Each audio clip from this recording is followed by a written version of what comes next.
Le prochain artiste dont je vais te parler aujourd'hui est un modèle de détermination, de courage, de cohérence même dans son idéologie. Il a mené beaucoup de combats politiques, sociaux et culturels. Il dit tout haut ce que tout le monde pense bas. Il a même osé écrire une lettre au président de la République et de plus a même exigé une réponse. Quel courage! Lui c'est Valsero ou le général Valsero. Excuse-moi, Président, mais il faut que je te parle à ton nom et par retour.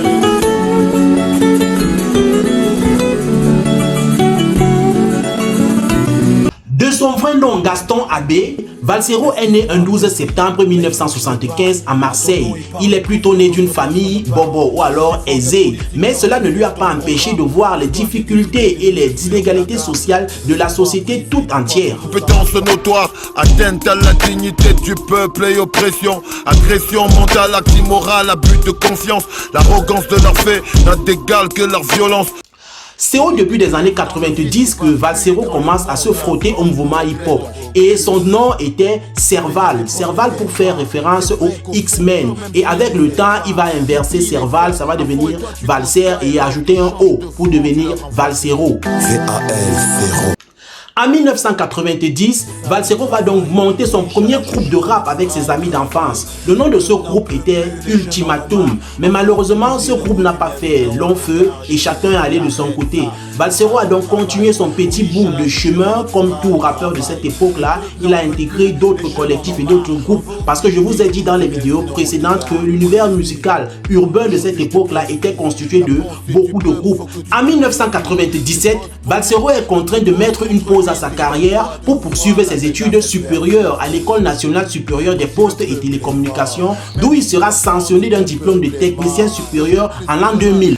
Après l'obtention de son diplôme, il va faire face aux réalités de la plupart des diplômés camerounais. Le chômage, il a la qualification et le diplôme, mais ne trouve pas l'emploi. Le savoir précis, pourquoi pour nous ça marche pas? Je fais de longues années d'études et j'ai pas trouvé d'emploi.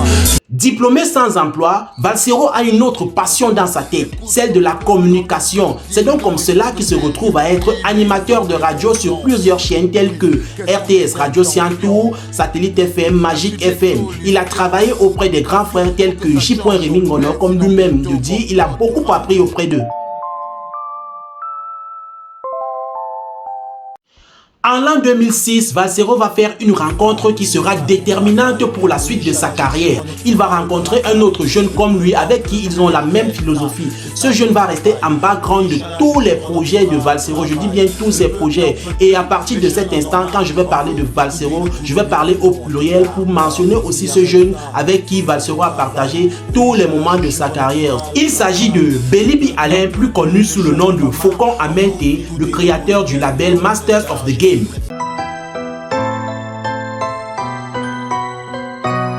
La vie est dure, les temps sont durs, qu'est-ce que tu croyais? En l'an 2007, ils enregistrent le premier album de Valsero intitulé Politiquement Instable. Cet album s'est enregistré dans des conditions très difficiles. Déjà, le matériel de studio n'était pas de top et les sessions de studio étaient majoritairement dans la nuit parce que Valsero en journée était communicateur, animateur radio et Faucon Amenté, lui, en journée devait s'occuper de son studio et de ses clients entre guillemets.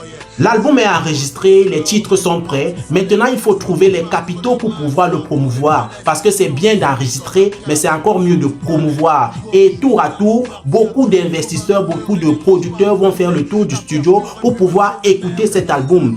Tous sont unanimes sur une chose, l'album est très fort. Il est très fort parce que c'est la première fois qu'un jeune prenne la parole pour parler du système, pour s'adresser au gouvernement, au président de la République et sous ce ton. Donc tous promettaient de revenir plus tard, mais ne revenaient jamais. Ils disaient mieux, on va boire notre bière tranquillement. Ne pleure plus, bientôt ça va changer. Tes années de souffrance vont bientôt se terminer. Ne t'arrête pas de batailler. T'as supporté le pire, rien ne peut plus t'arriver.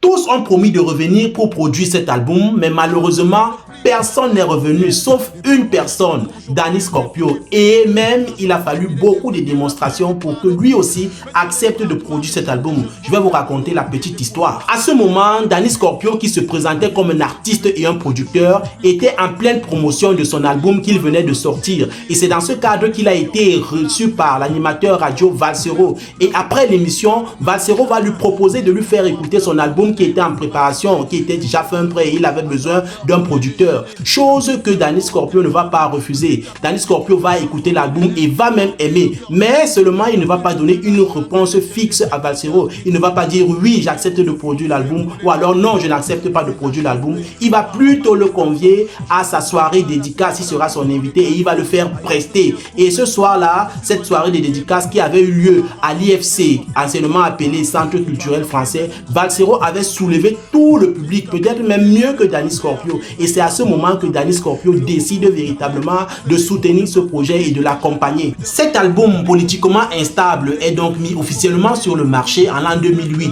et il avait des titres tels que la fameuse lettre au président. Des ministres friment dans nos rues en bras d'océan. Ah, président, arrête ça, c'est ça ton travail. Oui, Inch'Allah, je jure, on te fera le travail.